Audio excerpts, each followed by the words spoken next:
द्वितीय दिवस मां भगवती के द्वितीय स्वरूप ब्रह्मचारिणी जी के लिए भी जाना जाता है। भगवती ब्रह्मचारिणी जी का स्वरूप जो है बड़ा ही दिव्य है। भगवती का स्वरूप साक्षात ब्रह्म तत्व के कारण ही सब बड़ा सात्विक स्वरूप कहा जाता है। और सफेद वस्त्र धारण करने वाली भगवती, हाथ में माला है उनके और दूसरे हाथ में कमंडल है। साक्षात तपस्वी स्वरूप जिसने विशेष तौर पर भगवान शिव को प्राप्त करने के लिए 10,000 वर्ष तक साधना करी। कहा जाता है कि इतने लंबे वर्षों तक, कई जगह अलग अलग प्रकार से वर्णित है, हजार वर्ष तक साधना करने की बात कही जाती है। केवल बेलपत्र के पत्तों का भक्षण कर कर और उसी से तपश्चर्या का पालन करते हुए भगवती ने भगवान शिव को प्राप्त करने के लिए साधना करी, उनको प्रसन्न करने के लिए साधना करी और तब जाकर भगवान शिव प्रसन्न हुए। कहा जाता है कि इस साधना से ही जीवन में सब कुछ प्राप्त किया जा सकता है। आज तो हमारा जीवन बहुत छोटा है, कितना लंबा हम जी नहीं सकते हैं जहां जहां इन लोगों ने साधना करके प्राप्त की। लेकिन इस कलिकाल में भगवान के जो विभिन्न नवरात्र विभिन्न स्वरूपों में भारतीय संस्कृति में हमारे ऋषि मुनियों की खोज के रूप में उपस्थित हैं। इन्हीं में भगवती का ध्यान कर कर कुछ ही समय में आप अपने जो मनोकामना को, अपने कष्टों को दूर करने के लिए अनेक उपाय कर सकते हैं। ब्रह्म को प्राप्त करने वाला दिन, ब्रह्म तत्व को प्राप्त करने का दिन, सब कुछ सिद्धियां प्राप्त करने का दिवस, बुद्धि को ठीक करने का दिवस। नमो देवी महादेवी शिवाय नमः प्रकृति भद्राय नेता पंटास्मतम, इस प्रकार के विभिन्न मंत्र शास्त्र में वर्णित है।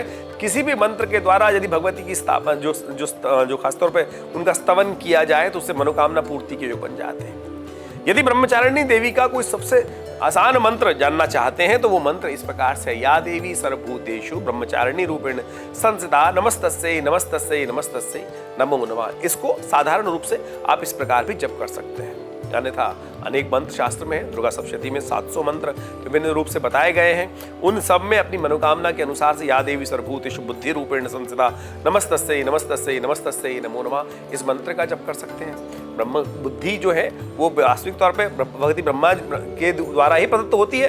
तो उन सब के स्वरूपों का ध्यान करते हुए यदि इस मंत्र से और नमो साथ साथ देवी सुख का यज्ञ करके जप कर कर आप अपनी मनोकामना सिद्धि के निमित्त अद्भुत कार्य कर सकते हैं। भगवती को प्रसन्न करने के लिए इस दिन उनका विशेष तौर पर पूजन करें, भगवती को बिल्व पत्र अर्पित करें, भगवती को बड़े सात्विक प्रकार से दूध से उनको स्नान कराएं और दूध से बनी हुई खीर का भोग उनको लगाया जाए। तो इन सब चीजों के द्वारा मां भगवती को प्रसन्न करने के लिए आप अद्भुत कार्य कर सकते हैं। भगवती ब्रह्मचारिणी का स्वरूप वास्तविक तौर पर सबसे सात्विक स्वरूप है।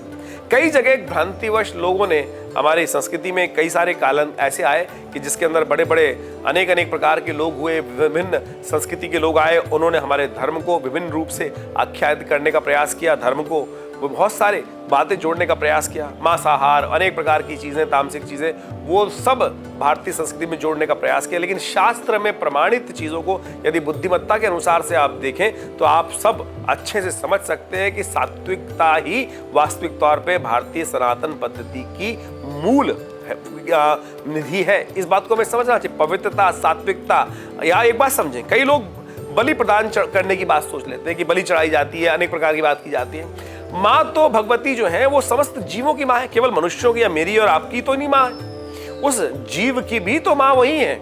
यदि हम एक जीव हैं जो एक भाई दूसरे भाई का किसी प्रकार से अहित कर कर माँ को प्रसन्न करने का प्रयास करे तो क्या माँ प्रसन्न होगी? इस बात को हमें विवेचना के द्वार पे समझना चाहिए और इस चीज को हम समझकर जीवन में अपने कष्टों को दूर करने का योग बना सकते हैं। तो इस सत्य को हम यदि समझ लें, हम लोग वास्तविक तौर पर इस सत्य को समझ ही नहीं पाते और फिर कई कारणवश कई लोग इस प्रकार के हो जाते हैं कि अपनी मनोकामना सिद्धि करने के लिए ये बकरे की आहुति, ये इस प्रकार से आहुतियां धर्म को भ्रष्ट करने का कार्य कर लेते हैं। तो इन सब चीजों से अपने मन को हटाने का प्रयास करें, शास्त्र में कहीं नहीं वर्णित है। तो मैंने आपको उसका सूत्र रूप से इस आख्यान को आपके समक्ष उपस्थित करने का प्रयास किया। कोशिश करें माँ भगवती ब्रह्मचारिणी जी का ध्यान करते हुए, उनके मंत्रों से स्तवन करते हुए उनको विशेष तौर पर खीर का भोग लगाए, बिल्व पत्र उनको अर्पित करें, दूध के द्वारा भगवती को स्नान कराएं, गंगा जल से भगवती को स्नान कराएं, उनके मंत्रों का यज्ञ करें। सबसे श्रेष्ठ जो है वो दुर्गा सप्तशती का यज्ञ कहा गया है। इन नवरात्रों में जो दुर्गा सप्तशती का पाठ यज्ञ नित्यपति करते हैं उनके जीवन में समस्त कष्टों को दूर करने के योग बन जाते हैं। देखिए, दुर्गा सप्तशती एक तंत्र है, इस बात को हमें समझ लेना चाहिए। बहुत सारे लोग आज किसी भ्रांति के कारण से हिंदी में पाठ कर लेते हैं जी, बहुत सारी पुस्तकें ऐसी मिल गई हैं कि उन्हीं मंत्रों को। देखिए, दुर्गा सप्तशती एक तंत्र है, जैसे हमने समझाया। दुर्गा सप्तशती तंत्र के रूप में मार्कंडेय ऋषि जी के द्वारा इतनी सुंदर तरीके से इसकी व्याख्या की गई है। तंत्र का मतलब है कुछ सिलेक्टेड वर्ड्स, सब शब्द हैं उनको एक मंत्रबद्ध तरीके से वो एकत्रित किए गए हैं, उनको उसी स्वरूप में जप करने की आज्ञा है। केवल अर्थ नहीं समझना है। मंत्र का, साधना का अर्थ केवल ये नहीं है कि आपने अर्थ समझ लिया तो आपकी पूजा हो गई, वो तो केवल ज्ञान का विषय हुआ।